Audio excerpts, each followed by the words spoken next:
पिछले वीडियो च बच्चों ਤੁਹਾਨੂੰ मैं इंक्रीजिंग और डिक्रीजिंग फंक्शन ਦੇ ਜਿਹੜਾ ਟੌਪਿਕ ਹੈ ਇਹਦੀ 5th ਸਮ ਦੇ ਪਾਰਟਸ ਕਰਾਏ ਤੁਹਾਨੂੰ ਮੈਂ ਅੱਜ ਤੁਹਾਨੂੰ ਬੱਚੋ मैं 6th ਸਮ ਕਰਾ ਰਿਹਾ ਸੇਮ ਸਟੇਟਮੈਂਟ ਹੈ we have to find the interval in which the given function is strictly increasing or ਕੀ ਬੱਚੋ decreasing सेम बच्चों मैथड है समझ लो कि मेरा दूसरा लैक्चर है सेम टॉपिक वास्ते इस एक्सरसाइज का सब तो इंपोर्टेंट इस एक्सरसाइज सब तो इंपोर्टेंट टॉपिक बच्चों यो ही है कि तुहानू इंटरवल मंगी जाएगी तुहाडे कोलों किसी फंक्शन की कित्थे है इंक्रीजिंग है तो कित्थे है डिक्रीजिंग बच्चों सब तो पहले एफ डैश एक्स तुसीं फाइंड कर लेना वो 2x + 2 आ गया सैकेंड स्टेज है बच्चों कि इहनू 0 पा देना साइड ते when f dash x equal to 0 it implies x की वैल्यू बच्चों इथों इवैल्यूएट कर लेनी है वो बन गई साढ़े को -1 x is equal to 2x equal to -2x की value -1 which divide which word बच्चों मैं किहदे लई यूज किया -1 which divide the real line into two disjoint सब इंटरवल्स ਇਹਦਾ मतलब बच्चों की है ਜਿਹੜਾ x = -1 ਆਇਆ ਇਹ ਤੁਹਾਡੀ ਜਿਹੜੀ ਨੰਬਰ ਲਾਈਨ ਹੈ ਉਹ ਤੁਹਾਨੂੰ ਪਤਾ ਕਿੱਥੋਂ ਲੈ ਕੇ ਤੱਕ ਜਾਂਦੀ ਹੈ -∞ ਤੋਂ +∞ ਉਹਦੇ ਰਾਹ ਵਿੱਚ ਕੌਣ ਆ ਗਿਆ -1 ਇਹ -1 ਜਿਹੜਾ ਬੱਚੋ ਇਹ ਸਾਡਾ ਬ੍ਰੇਕ ਪੁਆਇੰਟ ਆ ਗਿਆ ਔਰ ਸਾਡੀ ਇੰਟਰਵਲਸ ਬਣ ਗਈਆਂ -∞ ਤੋਂ -1 ਐਂਡ -1 ਤੋਂ ਕੀ ਬੱਚੋ ਇਨਫਿਨਿਟੀ मतलब आप कितों तक जाना -∞ तो -1 तक फर्दर -1 तो की बचो इनफिनिटी यह दो इंटरवल आ गए जिहदे अंदर आप डिस्कस करांगे कि कित्थे फंक्शन इंक्रीजिंग है कित्थे फंक्शन डिक्रीजिंग है उहदे लई बच्चो पहले मैं पहली इंटरवल डिस्कस करांगा वैन x बिलोंग्स टू -∞ तो -1 जिहड़ी यह इंटरवल है इहदी सब तो जिहड़ी वड्डी वैल्यू बच्चो वो कौन है -1 तो बच्चों आप -1 तो कुछ छोटा एक वैल्यू कंसीडर करांगे अपने माइंड च जिस तरह तुसीं कंसीडर कर लो -2 तो भरना किहदे च है f dash x f dash x साडे कोल बच्चों हैगा 2x + 2 तुसीं बच्चों भरिया मैं तुहानूं की कह रहा वैन x बिलोंग्स टू -∞ तो -1 तो कुछ छोटा सोचा जिस तरह -2 इत्थे मैं -2 भरिया 2 × -2 -4 +2 नैगेटिव आंसर आया f डैश x बारे की कह सकते हैं <0 जो आप इतने -2 भरांगे सारा फाइनल रिजल्ट <0 आएगा therefore F X is strictly जो बच्चों तुहानूं स्ट्रिक्टली वर्ड पूछा तो स्ट्रिक्टली लिख देना तुहानूं पूछेगा find the interval in which the following function strictly increasing तो ये की कहते हैं बच्चों F X is strictly decreasing when x belongs to की बच्चों -∞ तो -1 ये बच्चों डिक्रीजिंग ਲਈ ਤੁਹਾਡੀ इंटरवल आ गई उसी तरह बच्चों when x belongs to दूजी इंटरवल वाला जो वो कौन है -1 तो इनफिनिटी हुण बच्चों -1 तो कुछ तगड़ा सोचो जिस तरह 0 1 2 3 एनीथिंग चलो समझ लो मैं -1 तो अगे 0 भर के देखा कि f dash x 2 × 0 + 2 positive answer आ रहा है कहेंगे f डैश x इज की आ रहा है बच्चों >0 देयरफॉर f x इज की बच्चों strictly increasing when x belongs to -1 to infinity है बच्चों थोड़ी इंटरवल्स आ गई इंक्रीजिंग ते डिक्रीजिंग वास्ते सेम सम बच्चों 6 का बी पार्ट है एफ एक्स साढ़े को है 10 -6x - 2x² जे बच्चों मैं इहदा डैश फाइंड करांगा वो आ रहा -6 - 4x when F dash X equal to 0 जो बच्चों 0 पा दाँगा साढ़े को आ गया -4x इक्वल टू की बच्चों 6 तो x साढ़े को बच्चों बन रहा -3/2 जड़ा -3/2 है यह ब्रेक पॉइंट हो गया इत्थे लिख देना विच डिवाइड द रियल लाइन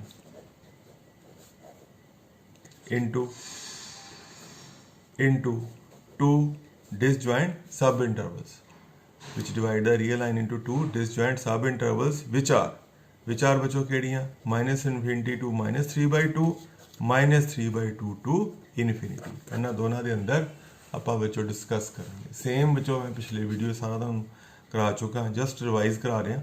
ये सब तो इंपॉर्टेंट टॉपिक चों है इस चैप्टर के या इस इनक्रीजिंग डिक्रीजिंग वाले चैप्टर के। बच्चों सब तो पहले आप डिस्कस करांगे when X belongs to -∞ to -3/2। ਤੁਹਾਨੂੰ बच्चों पता है कि -3/2 का मतलब होंगे -1.5 तो -1.5 तो आप थले जावांगे तो सानू -2 नज़र आएगा, -3 नज़र आएगा। चलो आप -2 भर के देखते हैं कि F dash x. F dash x है बच्चों साढ़े कोल -6 -4x। मान लो मैं बच्चों इतने -2 भरिया क्योंकि आप कि इंटरवल डिस्कस कर रहे हैं -∞ तो -1.5। -1.5 तो लैफ्ट साइड पर जाइए तो -2 है, -3 है, -4 है। जो तुम कोई कन्फ्यूजन है मैं नंबर लाइन तो एक्सप्लेन कर देना। यह -∞ है, यह समझ लो -3/2 है। -3/2 होंगे -1.5। जे आप -1.5 तो अगे जावांगे तो सानू इत्थे बच्चों कौन मिलेगा -1 मिलेगा, इत्थे कौन 0 मिलेगा, 1 मिलेगा। जे -1.5 तो थले जावांगे तो -2 -3। इस वे आप इसकी गल कर रहे हैं, इस इंटरवल की गल कर रहे हैं। अच्छा बच्चों आप इतने भरिया -2 एफ डैश एक्स -2 × -4 +8 जो 6 गया तो 2 रह गया, यानी कि पॉजिटिव आ गया। एफ डैश एक्स बारे आप की कहेंगे F dash X is greater than 0 when X belongs to -∞ to -3/2। और ग्रेटर दैन 0 आना किस गल की निशानी है? Strictly increasing. की कहना F X is strictly increasing when X belongs to -∞ to -3/2। और बच्चों जी सैकेंड इंटरवल है वो साड़ी हैगी है बच्चों दूसरी इंटरवल है when X belongs to -3/2 to infinity. हूँ आप -1.5 की राइट साइड पर जाना। मैं नंबर लाइन की गल करा जे -3/2 है आप वाल जाना +∞। इतने कौन मिलेगा -1 0 1 2 कोई भी बच्चों आप वैल्यू पुट करके देख सकते हैं कि एफ डैश एक्स। मान लो मैं 0 भरिया एफ डैश एक्स इतने आ गया -6 -0 मतलब -6 की कहांगा लैस दैन की बच्चों 0। कितना बच्चों -3/2 तो तगड़ी वैल्यू 0 भरी इतने आंसर कितना बनया -6 विच इज़ की बच्चों less than 0। F X is strictly decreasing when X belongs to की बच्चों -3/2 टू इनफिनिटी। बच्चों ये इंटरवल आप फाइंड करनी है इनक्रीजिंगली तो होर की बच्चों डिक्रीजिंग वास्ते। Strictly increasing and strictly decreasing के बच्चों जो मैं तुहानू रिजल्ट्स लिखाए हैं वो यो इंटरवल्स ने जड़ियाँ सानू पुछिया गई। नैक्सट बच्चों 6 सम का सी पार्ट है। ये बच्चों वैरी इंपोर्टेंट मोस्टली बच्चों क्यूबिक जी पॉलीनोमियल है वोदियां इंटरवल्स मंगिया जांदियां। बच्चों पहला step F dash x find कर लांगे। ये बच्चों बन गया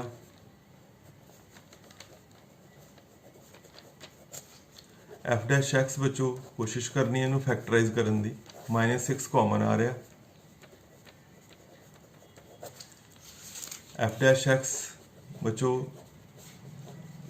मोस्टली जिन्हें भी सामने बुक च जां पेपर च आए हैं सारिਆਂ ਦੇ फैक्टर बन जाते हैं। स्प्लिटिंग का मिड टर्म लगा लेनी है और बच्चों ये फाइनल फैक्टर बन जाएंगे x+2 एंड x+1। ये काम बच्चों तुम आप कर लेना क्योंकि 8th लैवल दी गल्लां कि -6 कॉमन है अंदर क्वाड्रेटिक पॉलीनोमियल है उन्होंने फैक्टराइज कर लेना by splitting the mid term.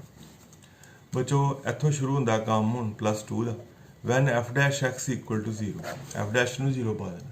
साढ़े को बच्चों एक्स दी वैल्यू आ गई -2 एंड -1 दो आ गई विच divide the real line into 3 disjoint सब इंटरवल्स विच आर।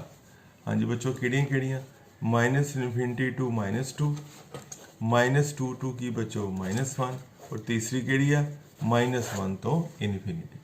बच्चों जो मैं तुहानू नंबर लाइन के थ्रू समझाना चाहवां बड़ा ईजी है। ਜਿਹੜੇ ਸਾਡੇ ਕੋਲ एक्स की वैल्यू आईयां ने वो समझ लो ब्रेक पॉइंट ने और उन्होंने ब्रेक पॉइंट के लैफ्ट पे कौन है -∞ और राइट पे कौन है +∞। मैं इस तरह कहूँगा -∞ तो +∞। यह बच्चों -2 है, यह कौन है -1 है और यह साढ़े को बच्चों तीन इंटरवल बन जाने। और बच्चों किहड़ियां माइनस इनफिनिटी टू -2, -2 टू -1 और तीसरी किहड़ी -1 तो इनफिनिटी। हुण बच्चों इन्हां तिन्नां च एक एक करके जिहड़ा वा वो तुहानूं मैं डिस्कस करांगा। सब तो पहले बच्चों मैं डिस्कस करदा सब तो पहले वाली when X belongs to minus infinity तो -2। बच्चों जो ये डिस्कस करांगा कुछ भी -2 तो छोटा सोचो, जिस तरह -3 सोचा। एफ डैश एक्स साडा हैगा बच्चों फोकस करना, एफ डैश एक्स साडे कोल ऐ तुहाडे सामने पिया। समझ लो मैं एक्स की थां ते -3 पुट किया, साडा बाहर कौन बैठा है -6 दैट इज़ नैगेटिव। जे बच्चों इत्थे मैं -3 पुट किया +2 नैगेटिव, जे मैं इत्थे -3 पुट किया +1 कुल मिला के -3 + 1 नैगेटिव, 3 नैगेटिव मल्टीप्लाई करके नैगेटिव। थले बच्चों लिख दांगा F X is strictly decreasing when x belongs to minus infinity to -2। बच्चों डिक्रीजिंग क्यों है? जो भी करके एफ डैश एक्स का रिजल्ट नैगेटिव बनेगा एफ एक्स नू डिक्रीजिंग है। बच्चों नेक्स्ट आ जाओ वैन एक्स बिलोंग्स टू दूसरी इंटरवल है -2 तो -1।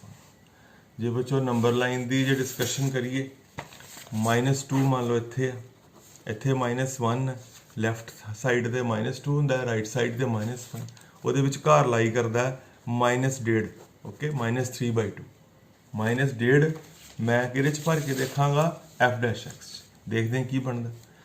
एफ डैश एक्स की वैल्यू आप देखनी है कि नैगेटिव बनती कुल मिला के कि पॉजिटिव, -6 नैगेटिव है। मैं दूसरी बच्चों इंटरवल की डिस्कशन हो रही है -6 नैगेटिव है, -6 नैगेटिव। बच्चों इत्थे मैं भरिया -1.5 +2 फाइनल पॉजिटिव। इत्थे बच्चों भरिया -1.5 -1.5 1.5 होंदा -1.5 +1 फाइनल रिजल्ट नैगेटिव। बच्चों एक बाहर नैगेटिव है, इत्थे -1.5 +2 पॉजिटिव बनया, -1.5 नैगेटिव बनया, नैगेटिव नैगेटिव कुल मिला के पॉजिटिव बनया। तो की कह देना F X is strictly increasing when X belongs to -2 तो की बच्चों -1। और बच्चों तीसरी तो जी लास्ट इंटरवल है वो साड़ी हैगी है -1 तो की बच्चों इनफिनिटी। जो बच्चों आप -1 तो इनफिनिटी की गल करांगे उदों बच्चों जिहड़ा साडा एक्स है वो समझ लो कि उन्होंने बिलोंग करता है वैन एक्स बिलोंग्स टू -1 तो इनफिनिटी।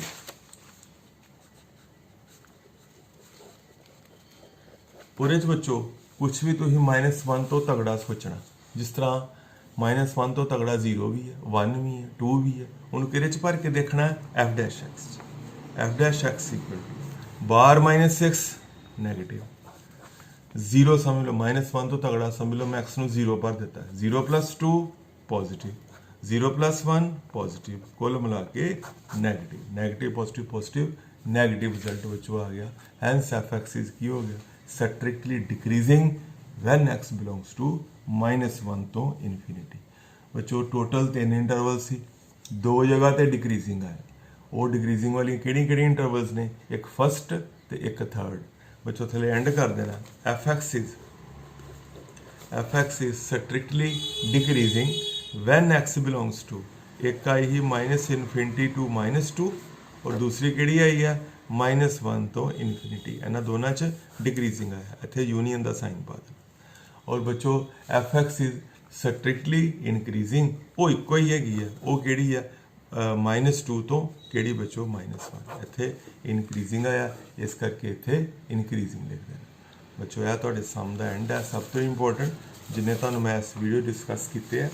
इन्हां विचों सी पार्ट बच्चों बहुत इंपॉर्टेंट है, यही तुसीं चंगी तरह तैयारी करनी है। डी पार्ट बच्चों सेम है, तुसीं आप ट्राई करना है।